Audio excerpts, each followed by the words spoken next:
ঈদের ছুটি শুরু হওয়া দিন সকাল থেকেই রাজধানী ছেড়ে গ্রামে ফেরা মানুষের ভিড় বেড়েছে মুন্সিগঞ্জের মাওয়া প্রান্তের পদ্মা সেতুর টোল প্লাজার এলাকায়।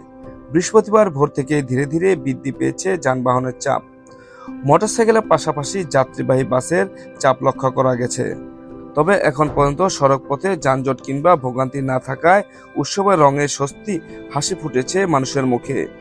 এদিকে ঈদযাত্রা নির্বিঘ্ন করতে পদ্মা সেতুর মাওয়া প্রান্তে টোল প্লাজার এলাকা 7টি বুথে আদায় করা হচ্ছে যানবাহনের টোল।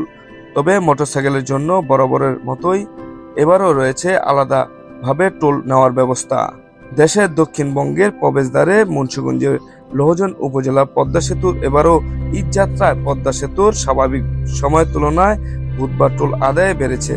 পদ্মা সেতু কর্তৃপক্ষ জানান, বৃহস্পতিবার সকাল 8টা থেকে গত 24 ঘন্টায় টোল আদায় হয়েছে 4,09,06,150 টাকা।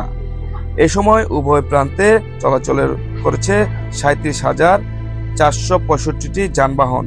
মাওয়া প্রান্তে হয়ে পদ্মা সেতু পাড়ি দিয়েছে 24,009টি যানবাহন। জাজিরা প্রান্তে দিয়ে পাড়ি দিয়েছে 13,456টি যানবাহন।